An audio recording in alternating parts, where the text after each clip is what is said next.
आवाज दो, आवाज दो, आवाज दो, चेंज करेंगे, चेंज करेंगे, चेंज करेंगे, चेंज करेंगे, चेंज करेंगे, चेंज करेंगे, आवाज दो, आवाज दो, आवाज दो, आवाज दो, आवाज दो, आवाज दो, आवाज दो, आवाज दो, चेंज करेंगे। देखें, हमें मजबूर किया गया है कि हम आज धरने पर बैठे, बड़ी उम्मीदों के साथ लगातार 10 साल तक इंतज़ार किया कि शायद ये सरकार हमारे जो मुद्दे हैं, प्रमुख मुद्दे, उन पर कोई काम करेगी। क्योंकि हमने कहा था कि पाकिस्तान बनने के बाद जो पहला जुल्म हुआ वो मेरे हिंदू और सिखों पर हुआ। हमारे लोगों को जिंदा गाड़ दिया गया, काटा गया, जलाया गया और बड़े, मैं कहता हूँ, दर्दनाक तरीके से जो लोग बचकर यहाँ आए वो बड़े ज़ख्मी हालत में थे। उनका दिल भी ज़ख्मी था और वो उनका शरीर भी ज़ख्मी था। वो चाहते थे कि शायद यहाँ हम पर कोई मरहम लगाई जाएगी। लेकिन बड़ी लानत वाली बात है कि इतना कुछ करने के बाद, इतना संघर्ष करके हमने जो 2014 में एक पैकेज पास करवाया था सरकार से, उस पर आज तक कोई काम इस सरकार ने नहीं किया। इसके बावजूद कि कोरे नारे देते रहे, कोरे लारे देते रहे। और सबसे बड़ी बात यह है कि जो 2 प्रतिनिधि हमने चुनकर भेजे, डॉक्टर जितेंद्र सिंह और जुगल किशोर, इन्होंने कभी मुंह तक नहीं खोला। मुझे बता दें या कंट्राडिक्ट करें, मुझे अखबार का कोई स्टेटमेंट दिखा दें, कोई किसी टीवी का स्टेटमेंट दिखा दें। इन्होंने कभी केंद्र सरकार में किसी मंत्री से हमारी बात की होगी या कभी जम्मू कश्मीर के प्रशासन से बात की होगी, कोई बात इन्होंने नहीं। हमारा पैकेज पूरी तरह से तबाह और बर्बाद करके रख दिया गया। उसके बाद हमें एसटी स्टेटस मिलना था, जिसके हकदार हैं हम लोग, क्योंकि हमारा क्लैन, हमारा ट्राइब, हमारी एथनिसिटी पहाड़ी है। लेकिन इन्होंने साजिश करके उसको भी हमसे छीन लिया। हमारे जो लोग रजौरी पुंछ में सेटल हुए थे उनको दे दिया, हमें नहीं दिया, जो जम्मू में, कठुआ में, उधमपुर में, रियासी में रहते हैं। ये क्या गलत बात नहीं है कि 2 जिलों में रहने वाले मेरा समुदाय एसटी है और 2 जिलों से बाहर रहने वाला मेरा समुदाय एसटी नहीं है?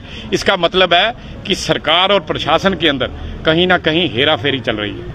और वो हेरा फेरी इसलिए चल रही है कि आप चुनावी बिसात बिछाना चाहते हैं।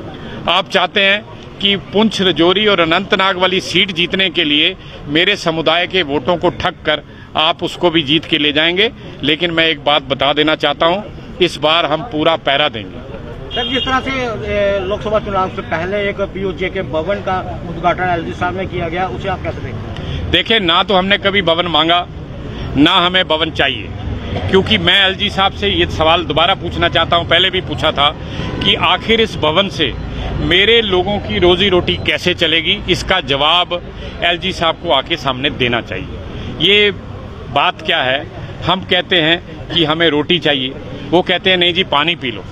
हम जब मांगते हैं पानी दे दो, वो कहते हैं जी लस्सी पी लो। हमने कब मांगा था भवन? भवन तो हमें चाहिए ही नहीं। भवन से मेरे लोगों का कोई गुजारा नहीं चलने वाला।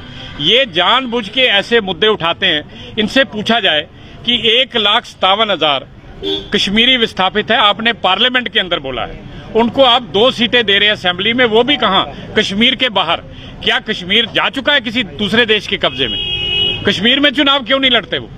हम इसलिए भाई साहब 8 सीटें मांग रहे थे। मेरा इलाका पाकिस्तान के नाजायज कब्जे में है, जहां मेरा समुदाय वहां जाकर नहीं लड़ सकता, इसलिए 8 सीटें मांग रहे थे। और मेरे लिए आज तक 10 से 12 कमेटियां, कमीशन ये रिकमेंड कर चुके हैं कि इनको 8 सीटें मिलनी चाहिए, सरकारी कमेटियां और कमीशन। और आप हमें 1 सीट देते हैं, उस पर बात नहीं करते। जो संघर्ष करके हमने अपना पैकेज पास कराया था 2014 में, उसे आपने तबाह और बर्बाद करके रख दिया। हमारा एसटी स्टेटस छीन लिया।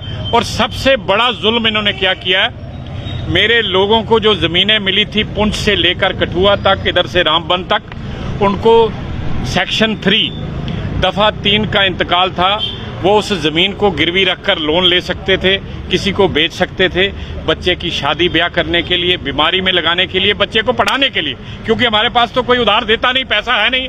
इन्होंने जब रीऑर्गेनाइजेशन बिल लाया, मेरा 65 साल पुराना अधिकार इन्होंने छीन लिया। इसका क्या जवाब है सरकार के पास?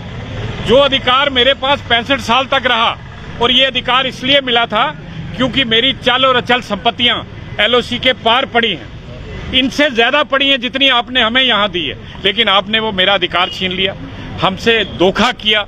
और आज ना तो डॉक्टर जितेंद्र सिंह ने कभी मुंह खोला, ना जुगल ने खोला, ये जीत के चले गए और बड़ा वहां पर जाके सोचते हैं कि पता नहीं भगवान ने हमें जितवा कर भेजा है। भाई साहब, यही लोग हैं, एक एक बूंद से तालाब बढ़ता है, एक एक वोट से लाखों वोट बनते हैं। डिमांड मैंने बताया है, इनसे क्या डिमांड करनी है। अब तो कोड ऑफ कंडक्ट लग चुका है, डिमांड जिनको सारी पता है। हम तो पहरा देने के लिए बैठे हैं कि दोबारा कहीं वोट को लूट कर ना ले जाए। डिमांड्स जो हैं वो सबको पता है कि हमारा पैकेज इंप्लीमेंट होना चाहिए, हमें ST स्टेटस मिलना चाहिए, हमारे जो सीटें 8 आरक्षित होनी चाहिए, हमारी जमीनों का अधिकार हमें वापस मिलना चाहिए। और जो प्रमुख बातें हैं सबको पता है, पूरी अखबारें जानती हैं, लेकिन धोखा हो रहा है हमारे साथ। धन्यवाद। छीन के लेंगे, छीन के लेंगे, छीन के लेंगे, छीन के लेंगे, छीन के लेंगे।